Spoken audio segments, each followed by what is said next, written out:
ከጃኒ ጋር ያለ የፍቅር ህይወት እንዴት ነው?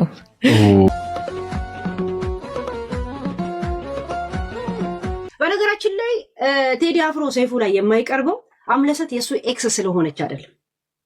ቴዲ አፍሮ ሊታሰር በሽታዎች ሁሉ ከሚያመጡት ህመም ትንሽ ለመቆጣጠርም ትንሽ አስቸጋሪ። ይሄ ወረርሽኝ ከኢቦላ ይበልጣል፣ ከኮሮና ይበልጣል።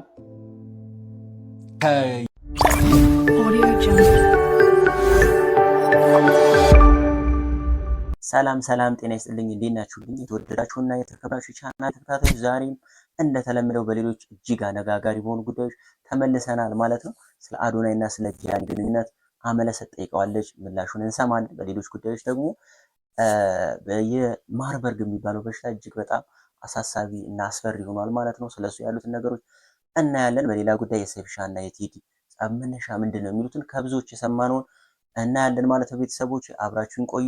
ሰብስክራይብ ያላረጋችሁ ሰብስክራይብ እያረጋችሁ የደወል ምልክቱን ተጫኑ። ላይክ እና ሼር እንዳይረሳ። ጉዳዩን አይተን እንመለሳለን። ይመቻችሁ ቤተሰቦች። ከጃኒ ጋር ያለ የፍቅር ህይወት እንዴት ነው? አፋጣጠች አምለሰት ከጃኒ ጋር በጣም ብዙ ሰው ማወቅ የሚፈልገው ጥያቄ ነው። ጃኒ አሪፍ ሰው ነች። በጣም ከሰው ከሚያያት በላይ እንዴት ነበር ወደ ፍቅር ህይወት ያመራችሁት? ከምታስቢው በላይ በስማ በህይወቴ እንደውም እንደዛ ፍቅር ይዞኛ አያውቅም። እሷ ያለችበት ቦታ እኔ በቃ ሁሌ መሄድ እፈልጋለሁ። ከዛ ውስጥ ኧረ ችግር የለውም ምናምን እናቴ ቤተክርስቲያን ሄጄ ያለቀስኩ በእናትህ ከኔ በላይ ቆንጆ የለም፣ ከኔ በላይ ወንድ ገራሚ የለም። አዋ ካልገዛልሽ ካልገዛልሽ አስቀንጥሽ አስወጭ ምናምን። በነገራችን ላይ ቴዲ አፍሮ ሰይፉ ላይ የማይቀርበው አምለሰት የሱ ኤክስ ስለሆነች አይደለም። ቴዲ አፍሮ ሊታሰር የነበረበት ገና ከዱባይ ሲመለስ ከመመለሱ በፊት የዛሬን አርገውና ቴዲ እንደዚህ ሆኗል፣ መኪና እንደዚህ ተብሏል ምናምን ብሎ በሰፊው ሲዘግበው የነበረው ቴዲ ሰይፉ ነበር። ሰይፉ ፈታላ ነበር። ድሮ ፈታላ ስላችሁ የአርቲስቶችን ገበና አርቲስቶች የወሰዱት ዘፈንና ግጥምና ዜማ ከማዘፋኝ እንደኮረጁ የኔ ነው ብለው እዚህ የሚያወጡት ለምንድን ነው የራሳቸው እንዳልሆነ ለህዝብ የማይናገሩት? ይሄ ሌብነት ነው ምናምን አይነት ስራ ላይ ነበር የተሰማራው። የሚያሳትማቸው መጽሔቶች ምናምን ትዝ ይላችኋል። እና ቴዲ ሊታሰር አካባቢ በጣም ሲደልቅ ነበር። ሲደልቅ ልክ አለም ነዋሴ ባግዳድ ዛሬ ልትደበደብ ነው፣ ኘቅ ልትደረግ ነው፣ ወቅ ልትደረግ ነው እያለ ወቃጮ እሱ ነው የሚመስለው። ባግዳድን የደመሰሰው እሱ ነው የሚመስለው እንጂ አሜሪካ ትመስል አይዋሽም ነው ምናምን የሚል መጽሔት እንትን ነበር። ኡኖ ካርድ ተጫውታችሁ የምታውቁ ሰዎች ጉዳዩ እንዴት እንደሆነ ይገባችኋል። ኡኖ ሪቨርስ ሲመዘዝባችሁ ምንድነው የምታደርጉ? ምን አይነት ጣጣ ውስጥ ነው የገባሁት ነው የምትሉት አይደል? እናም ሰይፍሻ እንደዛ አይነት ሲቹዌሽን እንደገባው ነው ይሰማኛል። ብቻ ግን ይህ ሁሉ ቢፍ እንዴት እንደጀመረ ልንገራችሁ። ይህ ሁሉ ጸብ የተነሳው በሰይፍሻና በቴዳ መሃል ነበር። ግን እንዴት እንደሆነ ላስረዳችሁ። ልብ ብላችሁ አድምጡኝ። ድሮ ሰይፍሻ ኤፍኤም አዲስ 97.1 የራሱ ፕሮግራም ነበረው፣ ለምን ይዋሻል የተባለው። እናም በዛ ፕሮግራም አርቲስቶች የሚለቋቸውን ሙዚቃዎች ላይ ኢንቨስቲጌሽን ያካሂድ ነበር። ይህ ዜማ የተሰረቀ ነው፣ ይህ ግጥም የተሰረቀ ነው፣ ጎሳዬ ይህ የባክስትሪት ቦይስ ዜማና ግጥም ነው። እናም እንደዛ እያደረገ የአርቲስቶች ግጥምና ዜማ የራሳቸው ካልሆነ ይህ የኤሪትራ ነው፣ ይህ የሱዳን ነው እያለ ማጋለጥ ተያያዘው። እናም ዝም ብሎ ሲመለከተው ቴዳ የሆነ የተኮረጀ የሚመስል ዘፈን አለው። ቴዳን በዛን ሰዓት ሰይፍሻ ለምንድን ነው የምታይ ሰይፉ? እናም ሰይፉ በዛን ሰዓት ደግሞ የቴዳ የሆነ ዘፈኑ ከአልፋ ብሎንዲ ጋር ስለተመሳሰለበት ማስረጃ አለኝ ስሙልኝ፣ የቴዳ ዘፈን ከአልፋ ብሎንዲ ጋር ይመሳሰላል ብሎ በሬዲዮ ያውጃል። ቴዲም በዛን ሰዓት ሰይፍሻ የምትናገረውን ማወቅ አለብህ፣ ስራይን ማርከስ አቁም። በዛን ሰዓትም ቴዲ ሰይፉን እንደከሰሰው ይነገራል። ሰይፉን በዛን ሰዓት ከከሰስከኛ አይቀር ብሎ ህዝብ ይፈርዳል። ሰርቀው ነው ዜማው የራስህ አይደለም። በዛን ሰዓት ቴዲ ስሜታዊ ሆኖ ሰይፉን መሀይምና ደንቆሮ ነህ ይለዋል። በዛን ጊዜ ደግሞ ሚዲያዎች ቴዳ ተሳደበ ምናምን ብለው መዘገብ ይጀምራል። ሰይፉ በዛን ሰዓት ለእንዳንተ አይነት ሰው ምላሽ አልሰጥም ብሎ ኢግኖር ሊያደርገው ሲል ሳያደምስ የመጣ ሌላ ክስ እሷም ከሳው ነበረ። ጉዳዩ በዛ አላበቃም። የቴዲ ብራና የተሰኘው ዘፈኑ ማር እስከ ጧፍ ይመስለኛል እሱ ተሰርቆ የወጣበት ሰዓት ነበረ። እና ሰይፍሻ ሰርቆ እንዳወጣው ቴዲ ሰይፉን ይከሰዋል። ብቻ እንዴት እንደተሰረቀ አይገባኝም፣ ግን ሁለቱም እንዴት እንደሆነ አንድ ስቱዲዮ ውስጥ ነበሩ ይባላል። ግን ከዛ በኋላ ሴፍሻ ስልክ ተደውሎለት ስልክ እያወራ ይወጣል። ከዛ በኋላ ነው ሙዚቃ ተሰርቆ እንደወጣ ኢንፎርሜሽን የደረሰው። ከዛ በኋላ ቴዳ ወደ ሴፉ ቢሮ ይሄዳል። በዛን ሰዓት ቴዳ ወደ ሴፉ ቢሮ በሚሄድበት ሰዓት ብቻውን አልነበረም፣ ማናጀሩ አስከትሎ ነበር ሄደው። እናም አንድ ሁለት ተባባሉ፣ ቡጢ ይሰነዘርበታል፣ ሴፍሻም ይተናነቃል። ጉዳዩ እንዴት እንዳለቀ አይ ሃቭ ኖ አይዲያ። እሺ ከዛ እስካላችሁኝ ከዛ በፊትማ የተፈጠረ ሲቹዌሽን ነበረ። ምን እንደሆነ ልንገራችሁ። ሰይፉ ይፈለጋል የተባለ ፊልም የሆነ ጊዜ ለቆ ነበር። እናም በዛ ፊልም አምሊ መሪ ተዋናይ ሆና የተወነችበት ፊልም ነበር። እሺ እንዴት ነው አምሊን የመለመላት ካላችሁኝ ደግሞ አምሊ የመለመላት ዩኒቨርሲቲ ተማሪ እያለች እዛ የቁንጅና ውድድር ታካሂድ ነበር። እናም አሸናፊ ሆና ሚስ ዩኒቨርሲቲ ተብላ ተሹማ ነበር። ሴፍሻን በዛን ሰዓት አይኑ ጣል ያደርግባታል። ለምን መሪ ተዋናይ ሆነሽ እኔ በምሰራበት ፊልም ይፈለጋል ይሰኛል ባይዘው እዛ ተዋናይ ትሆኛለሽ ምናምን ይላታል። ፕሮፖዛልን ትቀበላለች። ዳይ ወደ ስራ። እናም ከፊልሙ ነጥሮ የወጣ የሆነ የሰዎች ግምት ይሁን አይሁን አያውቅም፣ ብቻ ግን ሁለቱም የፍቅር ግንኙነት ነበራቸው ይባላል ድሮ በዛን ሰዓት። እናም በመሃል ቴዲ ክሊፕ በሚሰራበት ሰዓት አምሊ ሜካፕ አርቲስት ሆና ቴዲን እንድትሰራው የስራ እድል ይመቻችላታል። ከዛ ከቴዲ ጋር ትተዋወቃለች። ከዛ በኋላ አንድ ሁለት እያሉ የፍቅር ግንኙነት ይጀምራሉ።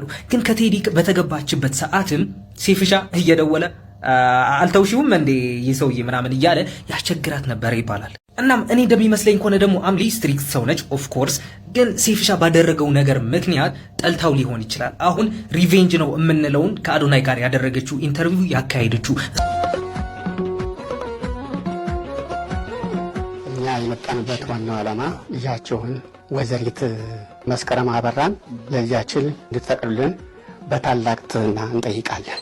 ታዛዥ፣ ጽኑ፣ ታማኝ ላመነበት ነገር ተገዢ መሆኑ ከእግዚአብሔር ጋር ከመነገር ገጥማቸው መስካሪ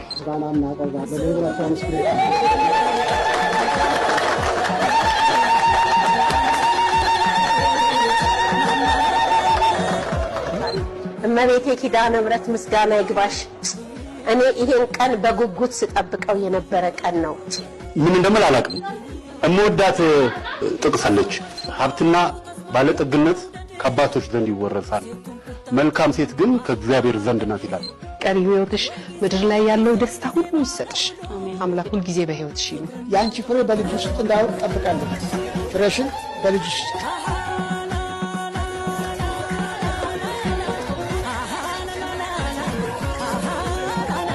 ሽምግልናው በዚህ መንገድ ተጠናቋል ማለት ነው። የምንወዳት መስከረም አበራ እንኳን ደስ ያለሽ ማለት እንወዳለን። በሽታውን ሁሉ ከሚያመጡት ሸገሮች ትንሽ ለመቆጣጠርም ትንሽ አስቸጋሪ የሚባል አይነት ህመም ነው። ኮሮና ምናልባት የሚተላለፈው በትንፋሽ ስለሆነ ዲስቲሜት የማድረግ አቅሙ ይጨምራል ከዚህ እንጂ ኮሮናን መከላከል የተሻለ ነው። ከተያዘ በኋላ ኮሮናን አቅሙ ማዳን የተሻለ ሊሆን ይችላል የሚል ግምትም አለ። የተሻለ ነው እንጂ ስለዚህ ከኮሮና ጋር ሲነጻጸር ይሄ ከፋ ነው ሊባል ይችላል ማለት ነው። ለመቆጣጠርና ለመከላከል ሳንያዝ ይሄ የተሻለ ነው። ለምን መተላለፊያውን ስናይ ኮሮና የሚተላለፈው በትንፋሽ ነው። ሞሮፍ ኤርቦርን የሚባለው ይሄ ደግሞ በንክኪ ነው እና በአየር ላይ ያለን ነገር መከላከል ትንሽ ይቀብላል አይደል? አዎ። በንክኪ ያለን ነገር ለመከላከል ቀላል ነው። ነገር ግን ይሄኛው ከተያዘ በኋላ የሚያመጣው ጉዳት እንደው ኮሮና የተሻለ ነው ባይባል የኮሮናው የባሰ ነው። በእርግጥ ትንባን ሌሎችም አካላት ላይ ትንሽ ስለሚያደርግ ይሄኛው የባሰ የሚያደርገው አንደኛ መልቲ ኦርጋን ፌል ያመጣል። ብዙ ኦርጋኖችን ዳሜጅ ያደርጋል። የደም ስሮችን ይበታትሳል፣ እንዲሁም ኢሚዩን ሴሎችን ይጎዳል። ኢሚዩን ሴሎችን ጎዳ ማለት ደግሞ የመከላከል አቅማችንን ይዳከማል። ስለዚህ ወዲያውኑ ሌላ እንደ ባክቴሪያ እና የመሳሰሉት ኦርጋኒዝሞች ወደ ሰውነታችን ሊገቡ የመከላከል አቅማችንን ይዳከማል ማለት ነው። በተጨማሪም ያው ደም እንደሚታወቀው በተለያዩ የሰውነት ክፍሎች በአፍንጫ ሊሆን ይችላል፣ በእንባ እንዲሁም በቆዳ ላይ ያለ ኮንትሮል ሳይደረግ ይፈሳል እና ኦርጋኖች ደም ስለማያገኙ ኮንትሮል ስለማይደረግ ደም ሴቨሪቲው ከባድ ነው እና በአጭር ጊዜ ለሞትም ያደርጋል። ይሄ ወረርሽኝ ከኢቦላ ይበልጣል፣ ከኮሮና ይበልጣል። አላለቅን ጎበዝ ምን የሚባሉት ከነዚህ ከወረርሽኝ በሽታዎች ምዕራብ አፍሪካ ላይ ከሰታሉ ከተባሉት በሽታዎች ይበልጣል። በሰውነት በየትኞቹም ቀዳዶች ላይ ደም እያስተፋ የሚገል ነው። 6 ሰዎች ይሄ በሚጠረጠር በሽታ ሞተዋል። ተጨማሪ 3 ሰዎችም ተገድለዋል፣ ሞተዋል። በዚህ ምክንያት 129 ሰዎች በጥርጣሬ ውስጥ ነው ያሉት። ምን እያደረግን ነው እኛ? አያችሁ ቤተክርስቲያናችን የምናወድሳት የምናሞግሳት ለዚህ ነው። በዚህ ጊዜ ምን እያደረግን ነው እኛ?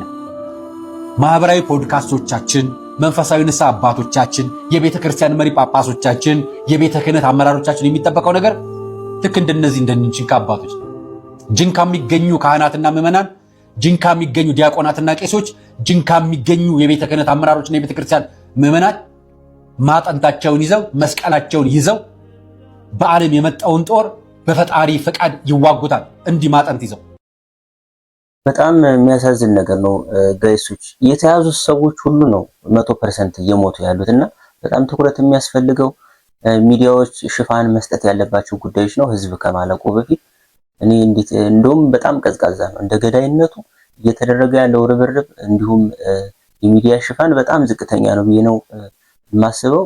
ይሄን ነገር እሱ ያዝልን እንጂ በጣም ከባድ ነገር ነው እና የቴዲ አፍሮ እና የሰይፉ የጸባቸው ትክክለኛ መነሻ የተባለው እጅግ በጣም ከብዙ ሰዎች እንደሰማነው ከሆነ ሌሎችም ምክንያቶች እነሳሉ። ግን ከብዙዎች እንደተሰማው ከሆነ ድሮ ዘፈን ሲሰረቅ ሲኮረጅ ያጋለጥ ነበር ሰይፉና በዛ ዘመንም እንደዚሁ በተመሳሳይ ቴዲን ይሄ የተኮረጀ ነው ምናምን ብሎ አጋልጦ ነበር። ያ ነው የጸባቸው መነሻ ተብሏል። እና ደግሞ ሰይፉ ደግሞ ምን አደረገ? ሙዚቃውን ሰርቆ አውጥቶበታል ከመለቀቁ በፊት የቴዲን የሚልም ተጨማሪ ነገር ሌሎችም አሉ ማለት ነው። ቤተሰቦች እናንተ የምታውቁትን ኮሜንት ላይ ጻፉ ማለት ነው። ቤተሰቦች የዛሬው ይሄን ይመስላል። ይመቻችሁ። በሌሎች ጉዳዮች እመለሳለሁ ማለት ነው።